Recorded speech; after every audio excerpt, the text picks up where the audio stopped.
Hello guys. अब हम start करते हैं नेक्स्ट लेक्चर में। अभी हमारा इंट्रोडक्शन ही चल रहा है। अभी हम कोशिश करेंगे कि इस वीडियो में हमारा इंट्रोडक्शन मतलब जो पार्ट 1 है फिजिकल एंथ्रोपोलॉजी का वो ख़त्म कर दें। ठीक है, तो कहाँ हम छोड़े थे ह्यूमन जीनोम प्रोजेक्ट पे। ह्यूमन जीनोम प्रोजेक्ट, ठीक है।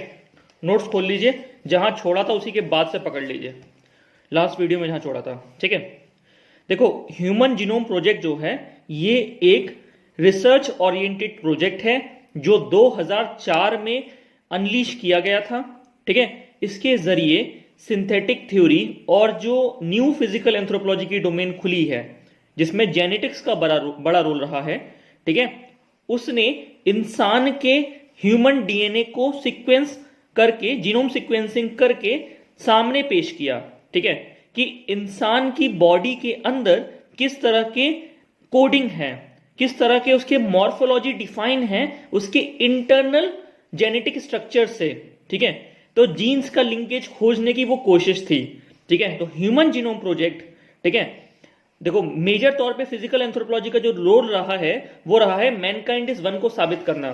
तो ह्यूमन जीनोम प्रोजेक्ट की जो फाइंडिंग्स हैं वो इस दिशा में जाएंगी कि वो ये बताएंगी कि किस तरीके से वर्ल्ड में जितने भी ह्यूमंस हैं वो आपस में जो बटे हुए हैं या बटे हुए थे या अभी भी कुछ डिस्क्रिमिनेटरी माइंडसेट रखते हैं उनको तोड़ सके। ठीक है, वो यूनिटी की तरफ प्रोमोट होगी। सब लोग एक हैं। ठीक है, और ह्यूमन जीनोम प्रोजेक्ट की रिसर्च से जो भी निकलेगा वो जेनेटिक इंजीनियरिंग में यूज किया जाएगा मैनकाइंड को सर्व करने के लिए। बात समझ रही है? जैसे मॉलिक्यूलर सीजर का कॉन्सेप्ट है, ठीक है, और भी चीजें हैं, डिजाइनर बेबी हैं, ये कुछ एप्लीकेशन हैं जो जेनेटिक एंथ्रोपोलॉजी में चली आ रही हैं। उस रिसर्च को सब्सटेंशिएट करा है ह्यूमन जीनोम प्रोजेक्ट ने। ठीक है, तो मैनकाइंड में जो डिजीज हैं जो परेशान कर रही हैं मैनकाइंड को, उनके पीछे का ओरिजिन क्या है, उनके पीछे के रीजंस क्या हैं, जेनेटिक डिसऑर्डर्स जो हैं, ठीक है, जेनेटिक काउंसलिंग की तरफ किस तरह से मुड़ा जा सकता है। ठीक है, उस सबको सब्सटेंशिएट किया ह्यूमन जीनोम प्रोजेक्ट ने। तो मैं मोटी मोटी बातें करूंगा, बाद में हम इसको रेस के बाद हम पढ़ेंगे। ठीक है, अभी बस इंट्रोडक्शन दे रहा हूं, बस छू छू के निकल रहा हूं टॉपिक को। सुनिए, it is a scientific international project. Its purpose is to study the DNA sequences of human population. Human population की डीएनए सीक्वेंस को स्टडी करना, और ठीक है उसमें सिमिलरिटीज को खोजना, बट डिफरेंसेस को भी एक्नॉलेज हमें करना होगा। ठीक है, हमको बस क्या करना है, हमको डिफरेंसेस दिखाना है कि इतने से ही हैं, सिमिलरिटीज इतनी सारी हैं तो इसीलिए सब एक हैं। ठीक है एक मिनट।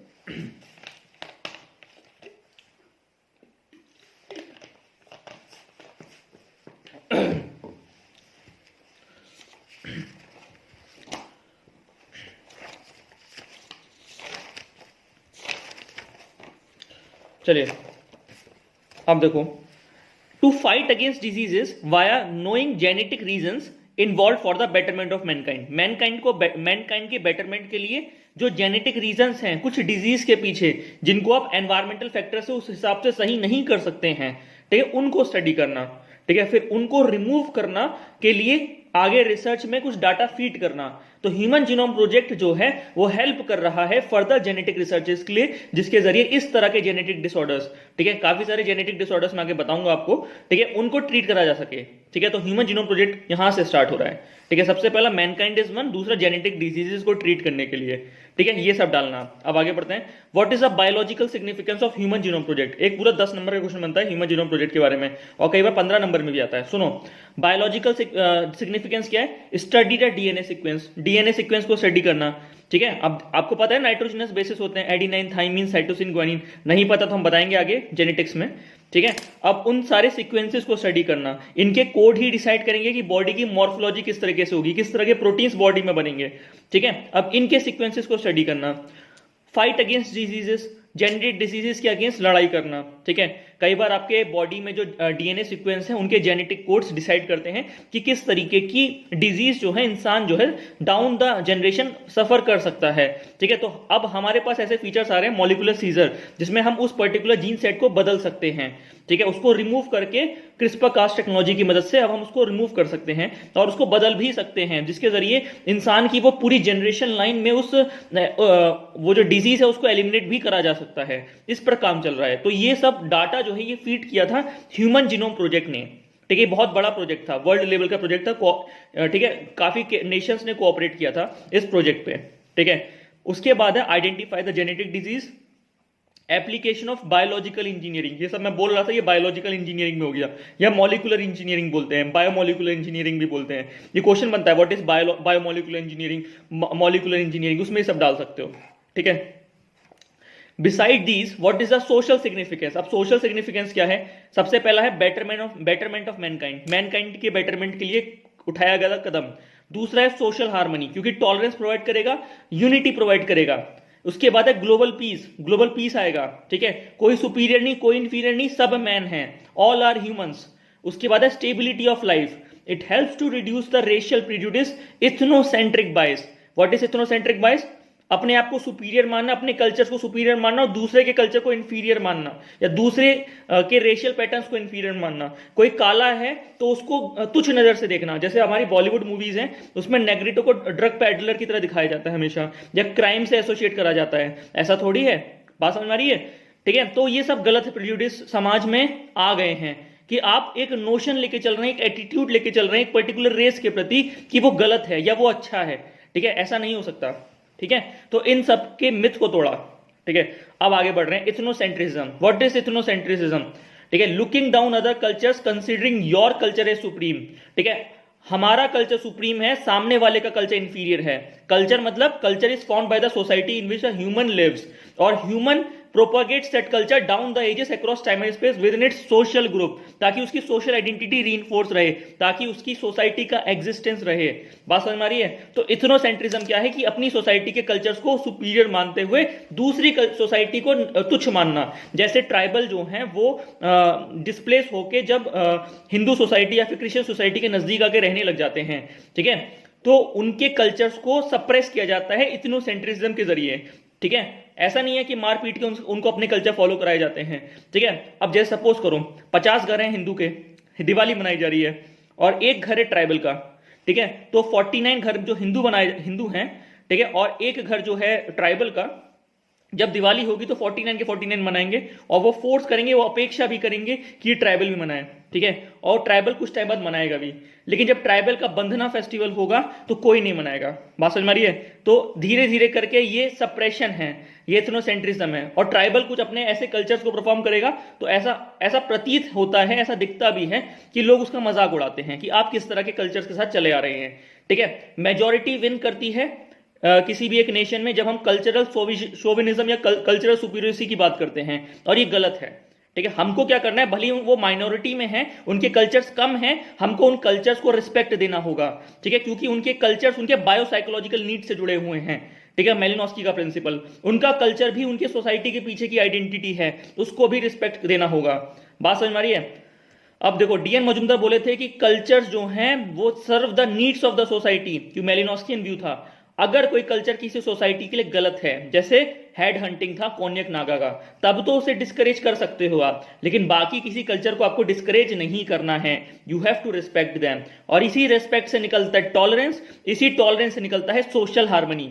ठीक है, अब इथनोसेंट्रिज्म पढ़िए। Looking down other culture considering your culture is supreme, reason on इसका reason on conflicts in the world. जो हमारे पूरे वर्ल्ड में कन्फ्लिक्ट्स हैं, जितने भी मेजर वर्ल्ड वॉर्स लड़े गए हैं, ठीक है, जितनी भी लड़ाइयां हुई हैं पास्ट में, सबके पीछे हम सुप्रीम हैं, we are superior than you, इसीलिए हम लड़ेंगे। तो जितने भी कन्फ्लिक्ट्स हुए हैं, इसका रीजन है इथनोसेंट्रिज्म, और इसका जवाब है फ्रांस बोस के द्वारा दिया हुआ कल्चरल रिलेटिविज्म, जिसने समाज में टॉलरेंस को प्रमोट किया है। मेरा लेक्चर देखना कल्चरल रिलेटिविज्म पे, जो फ्रांस बोस ने दिया है, जो फादर ऑफ अमेरिकन एंथ्रोपोलॉजी हैं, ही वॉज अ फिजिस्ट। ठीक है, और ये रहते जर्मनी के थे ये फ्रांस बोस। इनकी स्टूडेंट थी रूथ बेनेडिक्ट, जिन्होंने पैटर्न्स ऑफ कल्चर पे काम किया है, और जिन्होंने 1920 से 1940s के बीच में जो रेसिज्म पनपा था बहुत भयानक तरीके से, उसके मिथ को तोड़ा था। ठीक है, अपनी किताब पैटर्न ऑफ कल्चर के जरिए, कॉन्फिगरेशन ऑफ कल्चर के जरिए। बात समझ आ रही है? तो इतना बड़ा नाम था फ्रांस बोस। ठीक है, अब human genome project has the capability and potential to remove ethnocentrism. Human genome project के पास वो कैपेबिलिटी भी है, पोटेंशियल भी है कि वो इथनोसेंट्रिज्म को रिमूव कर सके। बता रहा हूं ना, क्योंकि वो यूनिटी को प्रमोट कर रहा है।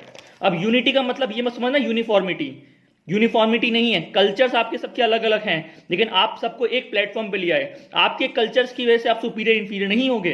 बात समझ आ रही है? अब देखो, जो सबसे मेजर लाइन है जो ह्यूमन जीनोम प्रोजेक्ट ने दी है, ये सबको लिखनी बहुत जरूरी है। All the humans of the world share 99.99% of the common set of genes. सब जो ह्यूमंस हैं वर्ल्ड में, उनके पास कॉमन जीन पूल है 99.99% का, ठीक है। और यही प्रमोट करता है मैनकाइंड इज वन को, ठीक है। Cultural relativism should be promoted in letter and spirit.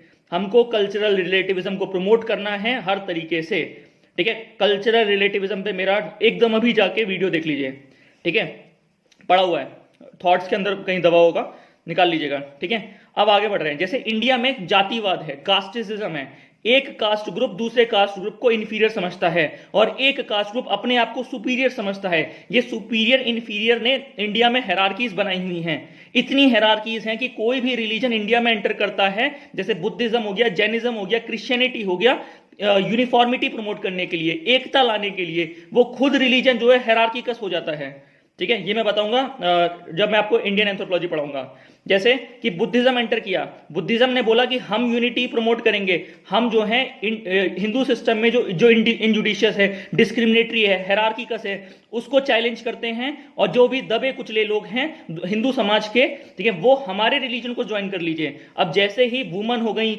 जो शूद्र हो गए, जो वैश्य हो गए, जिनको डिस्क्रिमिनेट किया जा रहा था हिंदू कास्ट सिस्टम में, वो अपने आप को जोड़ते हैं बुद्धिज्म से। तो बुद्धिज्म में जो ऑलरेडी जो प्रीच कर रहे थे बुद्धिस्ट रिलीजन और जो कन्वर्ट हुए, उनके बीच में भी सुपीरियरिटी इंफीरियरिटी आ गई। वो भी एक तरह की हायरार्की है।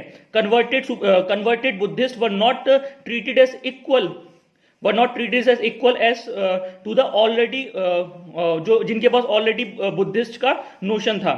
और दूसरी बात, एक कास्ट ग्रुप है, उसमें से कुछ लोग जो हैं बुद्धिस्ट कन्वर्ट हुए, या फिर एक ट्राइब है जिसमें से कुछ लोग जो हैं बुद्धिस्ट कन्वर्ट हुए, पर वो रहेंगे तो अपने घर पे ही, वो रहेंगे तो अपनी सोसाइटी में ही, उनका घर थोड़ी ना चेंज हो जाएगा, उनका रिलीजन ही चेंज होगा। जब ऐसा हुआ तो उस कास्ट ग्रुप या फिर उस सोशल ग्रुप में या फिर उस ट्राइबल ग्रुप में भी हायरार्कीज बन गई। जो कन्वर्ट हुए उन्होंने अपने आप को सुपीरियर कहना स्टार्ट कर दिया, ठीक है, इन कंपेरिजन टू जो कन्वर्ट नहीं हुए, ठीक है। तो ये हेरारकीज हैं, इंडिया में हेरारकीज बनती हैं, ठीक है। इतना समझ में, जैसे इंडिया में हेरारकीज हैं जातिवाद के नाम पे, वैसे यूएसए में हेरारकीज हैं रेसिज्म के नाम पे। व्हाइट वर्सेस ब्लैक की लड़ाई जो आज तक लड़ी गई, ठीक है, अभी हुआ था हम प्रोटेस्ट रेसिज्म पे, तो रेलिवेंस है, उस पर क्वेश्चन भी बनता है।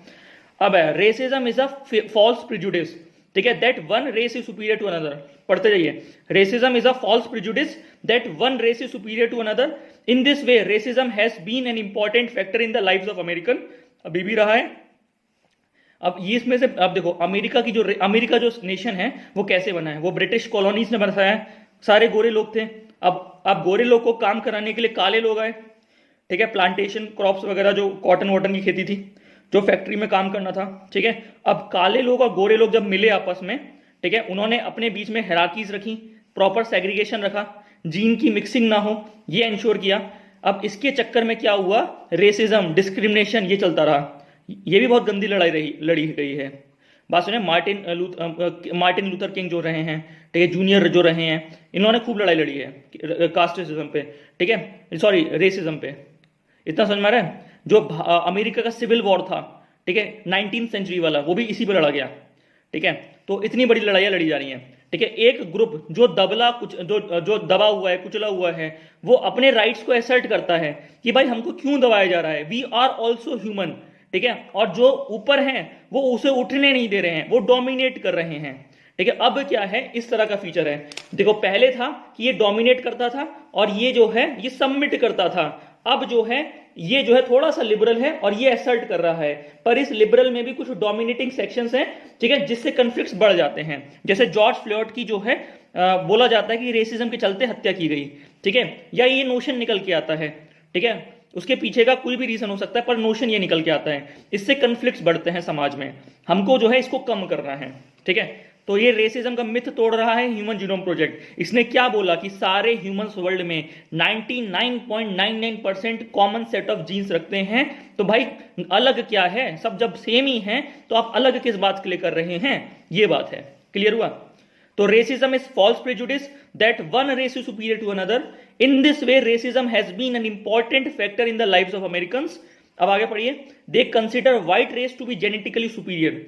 अब ये तो था ही, व्हाइट रेस हमेशा बोलती थी हम तो जेनेटिकली सुपीरियर हैं. जैसे हिटलर बोलता था, हिटलर कहता कि हम सुपीरियर हैं, जो हमारी नाजी, जो हमारा ये आर्यन जीन है, जो हिटलर बोलता था. और वो कहता था कि ज्यूज के साथ मिक्स नहीं करना. ठीक है, अगर ज्यूज का जो जीन है वो अनफिट जीन है, अगर वो नाजी जो जर्मन है, एक्चुअल जर्मन है, उनके साथ मिक्स कर गया, ठीक है, तो हमारे अंदर अनफिट जीन आ जाएगा. ठीक है, इसीलिए तो प्रॉपर सेग्रीगेशन रखना चाहता था हिटलर. ठीक है, ये उसने मिसयूज किया था डार्विन की थ्योरी को, सर्वाइवल ऑफ द फिटेस्ट के कॉन्सेप्ट को. उसने बोला था कि हम फिट हैं तो हम सर्वाइव करेंगे, ज्यूज फिट नहीं है तो आगे जाके वो मर जाएंगे, हमको ये प्रॉपर सेग्रीगेशन करना है. तो ये था पॉलिटिकली अपने मोटिव को सर्व करना. ठीक है, by misusing the principles of the Darwins. ठीक है, सर्वाइवल ऑफ द फिटेस्ट या नेचुरल सिलेक्शन की थ्योरीज को मिसयूज किया हिटलर ने.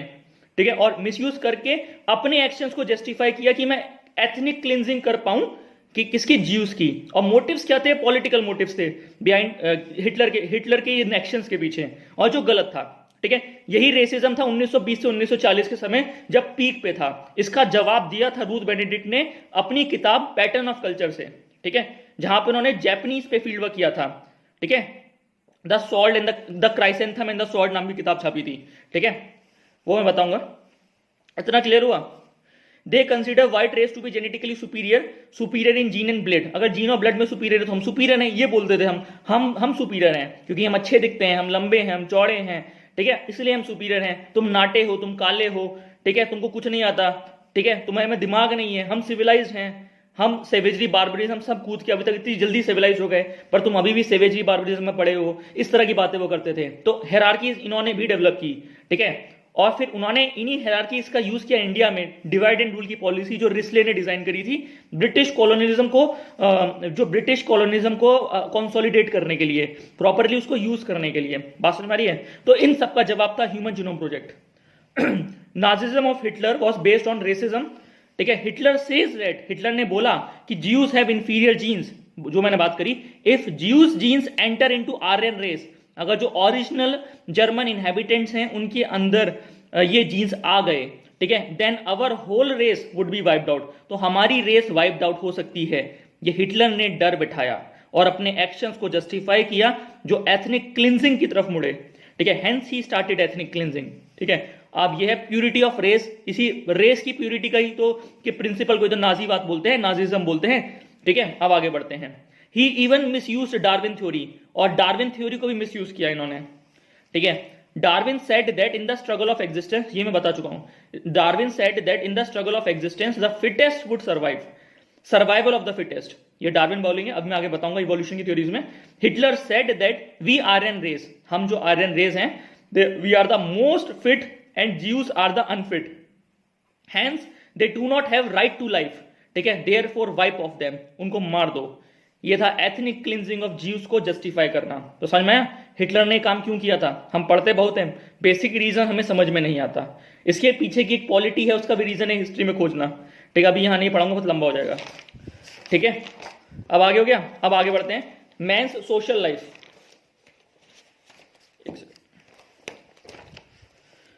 मैन की जो सोशल लाइफ है उसका बायोलॉजिकल बेसिस है. ठीक है, अब मैन की जो लाइफ है उसकी एक बायोलॉजिकल नीड है. अब सोचो, देखो जहां भी मैं मैन बोल रहा हूं उसको जेंडर न्यूट्रली देखना. ठीक है, अब एक इंटरव्यू में उससे पूछा गया था कि एंथ्रोपोलॉजी क्या है. मैंने बोला था it is a study of man. ठीक है, अब वहां पे मुझे पकड़ लिया था, मेरा पूरा इंटरव्यू घुमा दिया था उन्होंने वुमन के ऊपर. ठीक है, वुमन जस्टिस और जेंडर इक्वेलिटी की तरफ, कि आप जो है एंथ्रोपोलॉजी को केवल मैन की स्टडी क्यों बोल रहे हो. It is the study of human. कि पर हम जो किताब पढ़ते हैं सारी, it is the study of man. Man man man चला रहा है. ठीक है, पर इस बात को ध्यान रखना, कोशिश करना इसको ह्यूमन करो. पर मेरा जो है थोड़ा सा यूज टू हो गया है. ठीक है, तो मैं थोड़ा मैन ही यूज करता हूँ. ठीक है, बाकी ह्यूमन यूज करना चाहिए. क्लियर है? तो man's social life has the biological basis है. It is because of the biological need of. अब मैन की बायोलॉजिकल नीड क्या है? 3 चीजें याद रखना. Basic need. ठीक है, basic question before human is survival. तो वो बेसिक नीड्स हैं क्या? हंगर, भूख लगना. ठीक है, थर्स्ट और सेक्स. हंगर, थर्स्ट और सेक्स. ये 3 बायोलॉजिकल नीड है इंडिविजुअल की, इनको सेटिस्फाई करना है। ठीक है, अब क्या है, अगर ह्यूमन जो है या फिर मैन जो है इन नीड्स को डिसऑर्गेनाइज्ड वे में सेटिस्फाई करेगा, जैसे जानवर करते हैं, जैसे बानर करते हैं, जैसे शेर करता है, जैसे एनिमल्स करते हैं, तब ये सोशल लाइफ थोड़ी सी खतरे में आ जाएगी, क्योंकि ये जो है कन्फ्लिक्ट्स को बढ़ा देगा, कोऑपरेशन को कम कर देगा। एंथ्रोपोलॉजी में याद रखना, हम लोग सोशल इसलिए है क्योंकि हम कोऑपरेशन को प्रमोट करना चाहते हैं, हम कन्फ्लिक्ट्स को कम करना चाहते हैं। जितने भी हमारे इंस्टीट्यूशंस हैं इसी डायरेक्शन में वर्क कर रही हैं। इंस्टीट्यूशन क्या होता है? Institution is a procedure that serves the objectives of a social group. Social group का कोई ऑब्जेक्टिव होगा। सोशल ग्रुप क्या होता है? Social group is a group of individuals bound by social relationships following a common culture, ठीक है, and having a common objective. अब वही कॉमन ऑब्जेक्टिव को सर्व करने के लिए तरह तरह के इंस्टीट्यूशंस बनते हैं, जैसे यूथ डॉर्मेट्री का इंस्टीट्यूशन है, जैसे मैरिज का इंस्टीट्यूशन है, जैसे फैमिली का इंस्टीट्यूशन है। अब हर एक इंस्टीट्यूशन को के अपने अपने फंक्शंस होते हैं। ये इंस्टीट्यूशन ही तो कल्चरल पैटर्न्स होते हैं किसी एक सोसाइटी के, और यही सोशल ग्रुप के रोल को परफॉर्म करते हैं। इतना समझ में आगे क्लियर होगा, बस ध्यान रखना थोड़ा सा। अब यह आ गया हंगर, थर्स्ट और सेक्स को हम लोगों ने सोशल और कल्चरल रूल्स के जरिए, ठीक है, हमने ऑर्गेनाइज किया। हंगर, क्या खाएंगे हम? बीफ नहीं खाएंगे, एक सोशल ग्रुप बोल रहा है। एक बोल रहा है कि हम जो है बीफ खा सकते हैं। एक बोल रहा है कि हम दारू नहीं पिएंगे। एक बोल रहा है हम पी सकते हैं। ये है कल्चरल रूल्स। अब तुम अपने ही कल्चरल ग्रुप में देखो, ठीक है, जैन हो, बुद्ध हो, ठीक है, क्या हो तुम, उसके पीछे कुछ रूल्स हैं, क्या खा सकते हो क्या नहीं खा सकते हो, ठीक है। उससे आपके ग्रुप की आइडेंटिटी पहचानी जाती है। अगर आप ये नहीं खा सकते हो तो आप पंडित हो, आप अगर ये खा सकते हो तो आप ये हो, आप अगर दारू नहीं पी सकते हो तो आप ये हो, ठीक है। इस तरह से बनी हुई हैं। अब जो है ग्लोबलाइजेशन का ट्रेंड है, इवोल्यूशनिस्ट फोर्सेस आ चुके हैं, डिफ्यूजनिस्ट फोर्सेस आ चुके हैं, तो लोगों की जो डाइटरी हैबिट्स हैं वो चेंज हो रही हैं। घर के बाहर कितना भी मीट खाए, पर घर के अंदर जब जाता है इंसान, ठीक है, तो वो नहीं खाता, ठीक है, क्योंकि उसका जो एग्जिस्टेंस है उसके फैमिली में वो कुछ और है। बात समझ में आ रही है? अब उसकी जो सोसाइटी है, ठीक है, और उसकी जो सोसाइटी में इमेज है वो उसके फैमिली के थ्रू जानी जा रही है, ठीक है। तो अपनी फैमिली में जाके अपना वो मुंह साफ करने की कोशिश करता है, ठीक है, और कुछ नहीं है। बात समझ में आ रही है? तो यही सोशल आइडेंटिटी को रीइंफोर्स कर रहा है, सोशल स्ट्रक्चर को स्ट्रॉन्ग कर रहा है। अब क्या है कि अगर कोई पंडित है, किसी बहुत ऑर्थोडॉक्स और ट्रेडिशनल सोसाइटी से है, वो घर में जाके मीट खाना स्टार्ट कर दे, आजू बाजू के लोग उसको देखें, यार ये तो मीट खाता है, तो मीट खाता है, और बातें स्टार्ट हो जाएंगी। ये जो बातें होती है ना, ये इंडिया की सोसाइटी है, ठीक है। अब ये बातें जो हैं इस फैमिली पे या फिर इस इंडिविजुअल पे क्वेश्चन मार्क खड़ा कर देंगी, यार कैसा पंडित है, ठीक है। अब तो ये चीजें कम हो चुकी हैं, लेकिन पहले अगर हम 100-200 सालों पीछे जाएं तो ये बहुत मैटर करती थी। बात समझ में आ रही है? धर्म भ्रष्ट हो जाएगा। व्हाट इज दिस धर्म? धर्म ही तो सोसाइटी के सोशल स्ट्रक्चर को स्ट्रांग बना रहा था। एक पर्टिकुलर धर्म या फिर एक पर्टिकुलर टोटम या फिर एक पर्टिकुलर भगवान एक सोसाइटी को एक सोशल रिलेशंस होते हैं ना सोसाइटी के, उसको इंटेक्ट बनाने में रोल अदा कर रहे थे। बताऊंगा रिलीजन में, ठीक है। इतना क्लियर हुआ? तो हमने हंगर, थर्स्ट और सेक्स के लिए रूल्स बनाने स्टार्ट किए, ठीक है। वी मेड सोशल लाइफ, हमने सोशल लाइफ बनानी स्टार्ट करी। अब आगे बढ़ते हैं। Malinowski was the first thinker after France Bose. अब मेलिनोस्की का फील्ड वर्क याद करो, लिख लो साइड में। मेलिनोस्की ने फील्ड वर्क कहां किया है? याद करो, 1914 से 1918 जब वर्ल्ड वॉर 1 चल रहा था, तब मेलिनोस्की फील्ड वर्क कर रहा था। कहां कर रहा था? ट्रोबिलियन आइलैंडर्स में, ठीक है। और ये पहला फील्ड वर्क था जहां पे मेलिनोस्की ने उनकी लोकल भाषा का इस्तेमाल किया, और सबसे लंबा चले जाने वाला पहला फील्ड वर्क था ये, ठीक है। अब ट्रोबिलियन आइलैंडर की लोकल भाषा सीखी, फिर उसके साथ काम किया, और इसी प्रोसेस में ट्रोबिलियन आइलैंडर के फील्ड वर्क में ही उन्होंने केस स्टडी नामक फील्ड वर्क मेथोडोलॉजी का इन्वेंशन किया था। केस स्टडी क्या होता है? किसी सोसाइटी के एक इंडिविजुअल को आप पकड़ लेंगे, उसकी जीने के तरीके को आप मैप करेंगे, और उसके जीने के तरीके को मैप करने के बाद कुछ पर्टिकुलर कल्चर्स के सिग्निफिकेंस को, biological need of the individual को आप दर्शाने की कोशिश करेंगे। बात समझ आ रही है? तो बस यही था, बाकी खोलूंगा आगे मैं। तो Malinowski was the first thinker after France Bose. France Bose कौन थे? Father of American anthropology. इन्होंने कहां काम किया था? कॉर्टिकल इंडियन में काम किया था। अब देखो फ्रांस बोस कहां से आए? जब हिटलर ने, याद रखना ये नाजी वाला जो एंगल था ना, बहुत पहले से चला रहा था, ठीक है। जब ये दिख रहा था कि नाजी को सप्रेस किया जाता है, तो अब ये फिजिक्स के प्रोफेसर थे, तब ये घबरा गए, वहां से भागे और अमेरिका पहुंच गए। America was a safe abode, ठीक है। America was a safe place, ठीक है, for persons who are in conflicts. आज भी है अमेरिका सेफ प्लेस।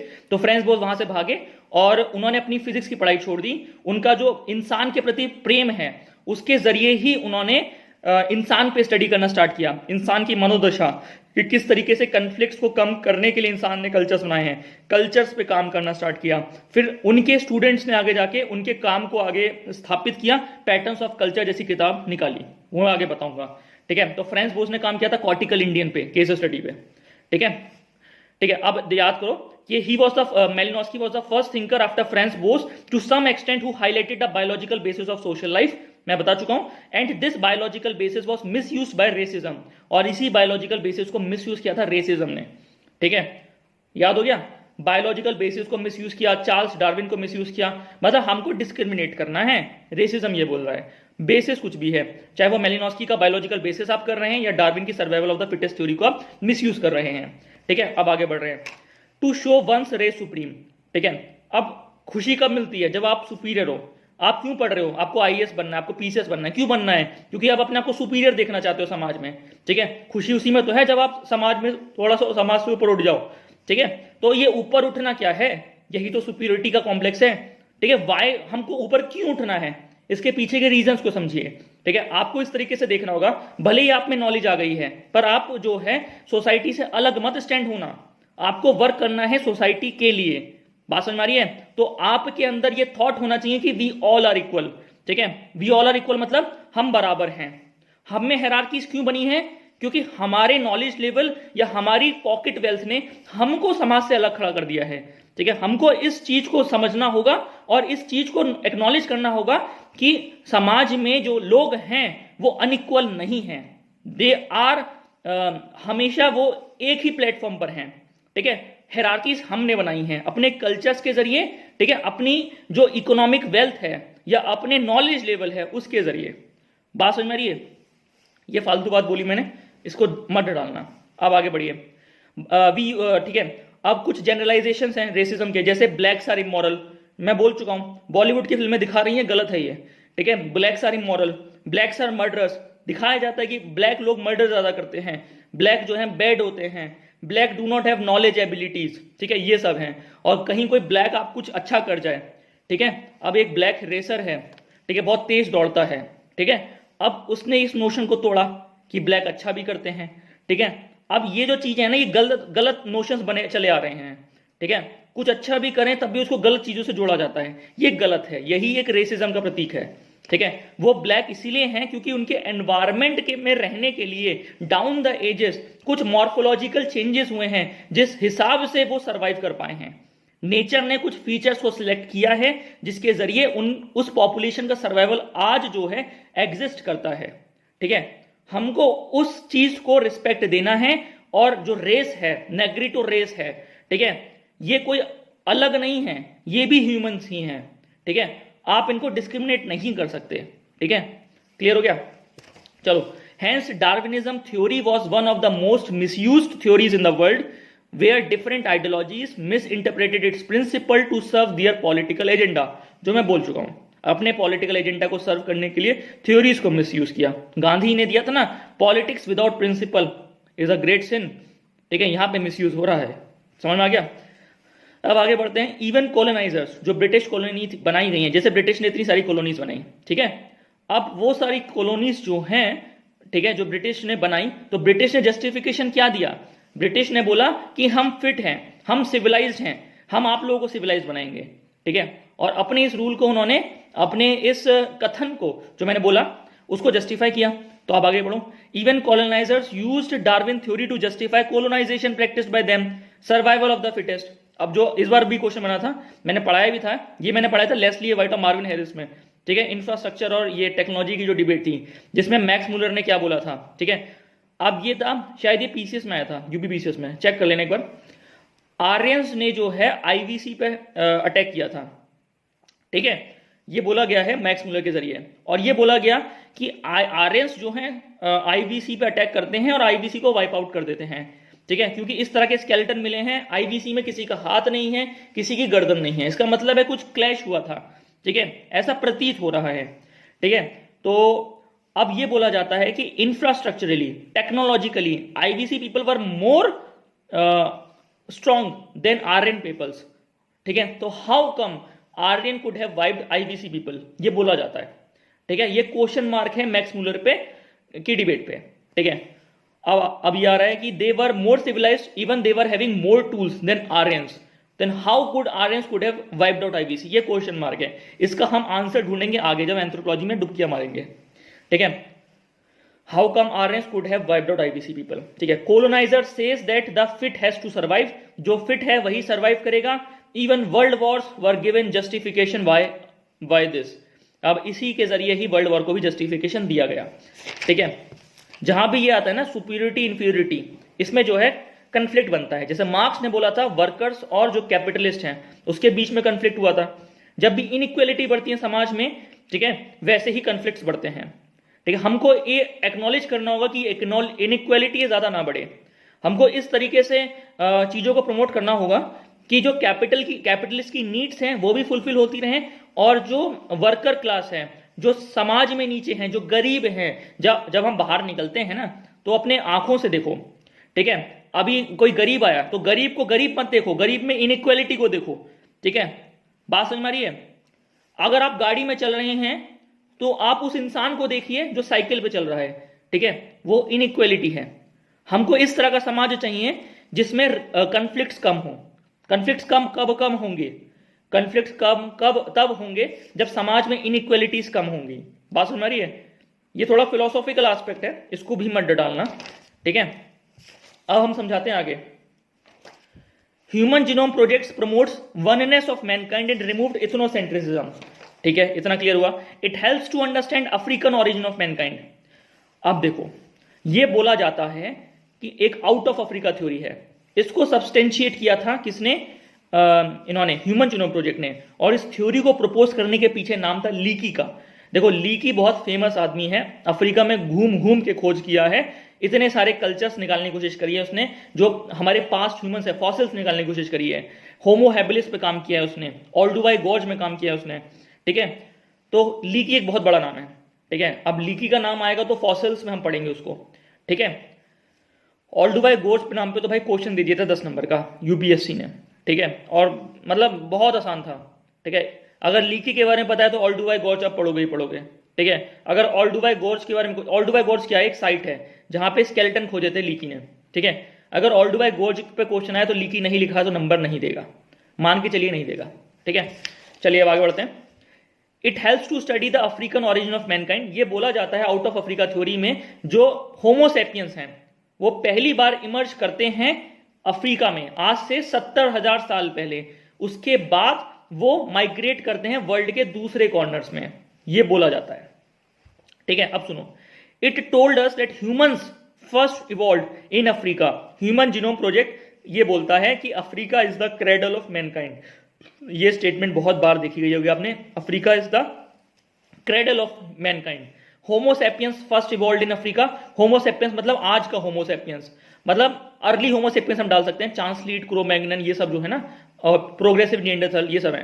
रिसेंटली या न्यूज आर्टिकल, अब न्यूज आर्टिकल भी सपोज छपा था, मैंने डाल दिया, उसने सजेस्ट किया था जो प्लेस था अफ्रीका में जहां पे ये ह्यूमंस पहली बार इवॉल्व हुए, ये था बोट्सवाना, ठीक है। बोट्सवाना जगह है, मैप में मार्क कर लो, यहां से पहली बार जो है ह्यूमंस इवॉल्व हुए, ठीक है। हाँ, एक चीज और, एक मैप रखना, एक वर्ल्ड का और एक इंडिया का, ठीक है। वर्ल्ड पे केवल एंथ्रोपोलॉजी के लिए, वर्ल्ड पे एंथ्रोपोलॉजी डाल देना, उधर इंडिया पे एंथ्रोपोलॉजी डाल देना, ठीक है। अब कुछ इंपॉर्टेंट बातें बोलूंगा जो मैप में रखना, जैसे फ्रांस बोस बोला, अमेरिका में तुम डाल देना, यहाँ फ्रांस बोस बैठे हैं, ब्रैकेट में लिख देना father of Indian anthropology, father of American anthropology, उसके नीचे रूथ बेनेडिक्ट डाल दो, ठीक है। उसके नीचे मॉर्गन डाल दो, अमेरिका वाले रीजन में, यूएसए वाले रीजन में एंथ्रोपोलॉजिस्ट डाल दो। फिर ब्रिटेन वाले में बताऊंगा, कुछ वहां डाल देना, ठीक है। ऐसे थोड़े थोड़े मैं कुछ चीजें बताता रहूंगा, जैसे बोट्सवाना बताया, बोट्सवाना मार्क करके वहां लिख देना साइड में ब्रैकेट बना के कि यहां से ह्यूमंस इवॉल्व हुए हैं, ठीक है। इस तरह से कुछ चीजें निकल के आ जाएंगी, ये बहुत तेज रिवाइज करने के लिए काम आती हैं, ठीक है। अब इंडिया में मैं आपको खूब सारे ट्राइब्स बताऊंगा, खूब सारे कल्चर्स बताऊंगा, तो ट्राइब्स को मार्क करना, छोटे छोटे कल्चर्स को ब्रैकेट में करके इंडिया के मैप पे साइड में लिख देना, ठीक है। फिर उससे क्या होगा कि बहुत जल्दी आप रिवाइज कर लोगे, कुछ फैक्ट वाली चीजें होंगी जो आंसर में लिखनी बहुत जरूरी है, ठीक है। चलो, Africa is a cradle of Mankind. Homo sapiens first evolved in Africa. Recently a news article suggested that the place in Africa was Botswana. अब ये डायग्राम बना है, देखो अफ्रीका से 70,000 साल पहले माइग्रेट करे एशिया में होमोसेपियंस, और यूरोप में 70,000 साल पहले माइग्रेट किए यूरेशिया में। ठीक है, तो इस तरह से आपको दिखाया गया है 70,000 साल के बाद ही वो माइग्रेट किए हैं, तो सब अफ्रीका से निकले हुए हैं।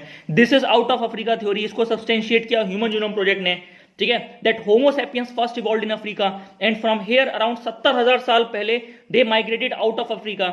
ठीक है, आउट ऑफ अफ्रीका की जो आउट ऑफ अफ्रीका माइग्रेशन है वो स्टार्ट हुआ अराउंड 70,000 साल पहले। They moved out of Africa, फिर वो यूरेशिया पहुंचे। थर्डली, अब ये माइग्रेशन के जो पैटर्न्स हैं जो ये दिखे, यही तो जस्टिफाई किया ह्यूमन जीनोम प्रोजेक्ट ने, तो माइग्रेशन को जस्टिफाई किया। ठीक है, 99.99% ऑफ द जीन्स जो है सेम है। ठीक है, इस पे बात करी।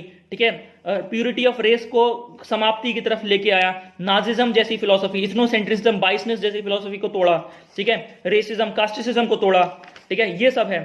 ठीक है, और आरएन आईबीसी रेस में भी उसने अपना योगदान दिया है, वो मैं आगे बताऊंगा। ठीक है, और जो ये ब्लैक्स वाला नोशन है इसको तोड़ा। Africa is a cradle of mankind, out of Africa theory दी, ये सब डालना। ठीक है, अराउंड 70 ये हो गया। Human genome project also help to understand the human migration in pre historic time. अब देखो, मॉर्गन ने बोला था, मॉर्गन थे शायद टाइलर थे, कोई थे, उन्होंने ये बोला था कि जो हमारे ये है ना indigenous people of the America, ठीक है, अलास्का वाले पीपल, ये यूरेशिया से आए हैं बेरिंग स्ट्रेट से पास होते हुए, तो ये भी एक ह्यूमन माइग्रेशन है। इसको सब्सटेंशिएट किया था इसने। ठीक है, ह्यूमन जीनोम प्रोजेक्ट ने। ठीक है, अब ये कैसे होता है बताऊंगा। जेनेटिक पूल से नापते हैं कि किस तरीके से माइग्रेशन हुआ है। ठीक है, वो मैप करा जाता है डाउन द एजेस कि मतलब ये मत अभी सोचो, इसको मैं आगे बताऊंगा जेनेटिक्स में। ठीक है, क्लियर हो गया? चलो आगे बढ़ते हैं।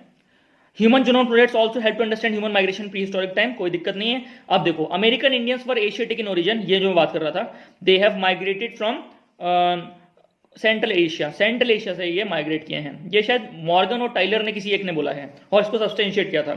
ठीक है, अब मॉर्गन कौन है? ये अमेरिकन एंथ्रोपोलॉजी है, अमेरिकन एंथ्रोपोलॉजी को बिलोंग करते हैं। He belongs to classical evolutionism, American school of classical evolutionism. और जो टाइलर हैं British school of classical evolutionism को बिलोंग करते हैं। ये थोड़ा रट लेना। ठीक है, थॉट करना तो थॉट में समझ में आ जाएगा। तो सेंट्रल एशिया से माइग्रेट किए हैं बेरिंग स्ट्रेट से पास होते हुए। Human genome project also help to understand the Negrito migration, जो मैंने बताया ना आउट ऑफ अफ्रीका थ्योरी, उसके माइग्रेशन को समझने की कोशिश है। क्लियर हो गया? अब हम आगे बढ़ते हैं, पेज आगे पलटिए, उसमें लिखा हुआ है कुछ इवोल्यूशनरी थ्योरीज। एक है लमार्किज्म, इसको बोला जाता है प्री डार्विनिज्म। अगर प्री डार्विनिज्म आया तो लमार्किज्म लिखेंगे, डार्विनिज्म आया तो चार्ल्स डार्विन की थ्योरी लिखेंगे, और पोस्ट डार्विनिज्म आया तो सिंथेटिक थ्योरी लिखेंगे। अब इन थ्योरीज में कुछ सिमिलैरिटीज हैं, कुछ डिफरेंसेस हैं, तो हमको पढ़ना होगा। देखिए, अगर लमार्किज्म और डार्विनिज्म थ्योरी नहीं बनती तो वो इवोल्यूशनरी बेस नहीं बनता, वो ये बात सामने नहीं आती कि we are a product of evolutionary, we are the product of a evolutionary line. ठीक है, ये बात सामने नहीं आती, आती भी तो किसी और तरीके से आती। ठीक है, अब इन थ्योरीज ने ये बेस दिया है, यही इनका सिग्निफिकेंस है। ठीक है, आगे की थ्योरीज को सब्सटेंशिएट करने के लिए। तो ये क्वेश्चन बना था कि डार्विन की थ्योरी ने, ठीक है, किस तरीके से सिंथेटिक थ्योरी में काम किया है, के बनने में काम किया है, या डार्विन और जो रिसर्च चली है जेनेटिक्स वगैरह की, उन्होंने किस तरीके से सब्सटेंशिएट किया है। ये इस साल का क्वेश्चन था यूपीएससी का, किस तरीके से सब्सटेंशिएट किया है सिंथेटिक थ्योरी को बनने में। ठीक है, अब आगे बढ़ते हैं। अगर आपके पास बेसिक अंडरस्टैंडिंग होती ना, आपके पास अगर ये पता होता कि डार्विनिज्म थ्योरी क्या है, सिंथेटिक थ्योरी क्या है, जो फैक्टर्स मैंने आपको बताए थे, जो नोट्स में भी लिखे हुए हैं, कौन से फैक्टर्स, महाराष्ट्र से गांधीनगर गए एमआरआई कराने, इनका यूज करते। ठीक है, और जो जेनेटिक्स में जो रिसर्च हुई है 1900 के बाद, मेंडल लॉज वगैरह हैं, उनका यूज करते, तो मिला जुला के आप आंसर बनाते, क्योंकि वहां आंसर बनाने ही थे। ठीक है, कोई सेट पैटर्न नहीं है आंसर्स का, इसीलिए मॉडल आंसर्स नहीं होते हैं। ठीक है, क्लियर हो गया? अब सिमिलैरिटीज क्या इन सब में? All these theories rejected the idea of traditional view. सारी थ्योरीज ने ट्रेडिशनल व्यू के आइडिया को रिजेक्ट किया। क्या ट्रेडिशनल व्यू क्या था? अब इन थ्योरीज के आने से पहले क्या था? अब देखो किस तरीके से हायरार्कीज जस्टिफाई होती थी। एक आदमी कोई भी, जैसे चर्च का होता था वैसे, ठीक है, या राजा होता था, वो अपने आप को बोलता था कि मेरी बात होती है भगवान से। ठीक है, मेरी बात होती है भगवान से, मेरा दिल से दिल संवाद है भगवान से। ठीक है, मैं रोज मिलता हूं भगवान से अपनी नींद में। ठीक है, और फिर वो बोलता है कि अगर किसी को कोई दिक्कत है तो मेरे पास आए, अपने दुखड़े को मेरे पास गाए, मैं वो इंफॉर्मेशन भगवान तक कन्वे करूंगा और सॉल्यूशन आपके पास लेके आऊंगा। जो पी के मूवी देखी ना गॉडमैन वाली, ठीक है, इस तरह के लोग थे, ठीक है। तब ये एक नोशन बनता था कि हर इंसान को भगवान ने बनाया है, ठीक है, हर इंसान को भगवान ने बनाया है, ठीक है, और मैं भगवान का मैसेंजर हूं, ठीक है, तो मैं आपसे ऊपर हूं, मैं सुपीरियर हूं। ये सुपीरियर बनने की दौड़ ने कुछ ऐसी फिलॉसफीज को उदय किया जिससे समाज में हायरार्कीज बनी, और हमारे इंडिया में जो हायरार्कीज हैं वो बहुत ज्यादा है, ठीक है। अब देखिए ये जो नोशन है हम सबको भगवान ने बनाया है, इस नोशन को तोड़ा पहली बार डार्विन की थ्योरी ने या लमार्क की थ्योरी ने, जहां पे ये पहली बार बोला गया man has been made by God. ये गलत है। Man is not a God's creation, rather man is an evolutionary product of, man is a product of evolutionary line, ठीक है। हम जो हैं बंदर से बने हैं, हम जो हैं बानर से बने हैं, हम प्राइमेट हैं, ठीक है। इस तरह की बातें स्टार्ट हो गई होनी। तो ये बहुत बड़ा क्वेश्चन मार्क था, क्योंकि सारे धर्म जुड़े हुए थे। हर धर्म यही बोल रहा था कि तुमको अल्लाह ने बनाया है, तुमको ईश्वर ने बनाया, तुमको राम ने बनाया, तुमको कृष्ण ने बनाया है, ठीक है, इस तरह की तुमको शिव ने बनाया है, ठीक है। इस तरह के हर धर्म में चल रहा था। अब ये धर्म पे चोट थी, डिफरेंट सोसाइटी के धर्म पे चोट थी, तो चार्ल्स डार्विन की इस थ्योरी को एक्सेप्ट नहीं किया गया। बहुत लड़ाई हुई, पर चार्ल्स डार्विन जो है साइंटिफिक थ्योरीज पे चल रहे थे, साइंस को पकड़े हुए थे, और बोला जाता है कि science is the mother of all religion, ठीक है, क्योंकि साइंस के पीछे रेशनैलिटी छुपी हुई थी। तो समय लगा, रिसर्चेज हुई, ठीक है, मेंडल लॉज आए, जिसने बाद में जाके ये बोला कि जो बोला गया था इवोल्यूशन के बेसिस पे कि मैन इज द प्रोडक्ट, वो सही बात है, ठीक है। अब जो है ज्यादा मॉडर्न एजुकेशन जो है लोगों तक पहुंच चुकी है, ठीक है। अब जो है हम साइंस में अडेप्ट हो चुके हैं, तो ये जो चीजें हैं हम एक्सेप्ट कर चुके हैं, पहले ऐसा नहीं था, ठीक है, एक्सेप्ट करने में दिक्कत थी। तो man has been created by God, इस नोशन को तोड़ा किसने? इन थ्योरीज ने, ठीक है। And emphasise on the evolutionary origin of man, ये बोला गया man is the end product of evolutionary process, ठीक है। अब सोशल इंप्लीकेशन क्या था? ट्रेडिशनल व्यू चला रहा था स्पेशल क्रिएशन बाय गॉड, ये टूटा, क्योंकि जितने भी मिथ्स हैं सोसाइटी में आज नहीं कल टूटेंगे ही टूटेंगे, क्योंकि सोसाइटी ने क्या किया है, सोसाइटी ने कल्चर्स बनाए हैं, ठीक है। उन कल्चर्स के जरिए अपनी बायोसाइकोलॉजिकल नीड और सोशल स्ट्रक्चर्स को रीइंफोर्स रखा गया है, ठीक है। अब अगर उन कल्चर्स के पीछे के मीनिंग्स को कोई इंसान आके गलत साबित करेगा तो सोसाइटी के आइडेंटिटी पे दिक्कत हो जाएगी, और कभी भी सोसाइटी ऐसा नहीं चाहेगी कि लॉन्ग टर्म में हमारी आइडेंटिटी, हमारे जो पीछे के बिलीव्स हैं वो गलत साबित हो जाए, ठीक है। इसी की लड़ाई है, ठीक है। इसमें लोग जैसे चार्ल्स डार्विन ने जब ये बोला तो काफी उनको प्रोटेस्ट किया गया कि हम बंदर हैं, जैसे आज भी एक कोई एमपी या एमएलए बोल दिए थे कि चार्ल्स डार्विन की थ्योरी गलत है, ठीक है, अभी रिसेंट बोले थे, आपने भी सुना होगा, ठीक है। तो ये सब चीजें हैं, ठीक है। इवोल्यूशनरी ओरिजिन ऑफ मैन की बात हुई, हम कैसे बने? हम रामापिथिकस से बने हैं, उसके बाद ऑस्ट्रेलो बना है, उसके बाद होमो इरेक्टस बना है, उसके बाद निएंडरथल बना है, मॉडर्न मैन बना है। अब देखो डार्विन तो खोज के चले गए थे 1857 में कि हम किसी तरीके से इवॉल्व हुए हैं।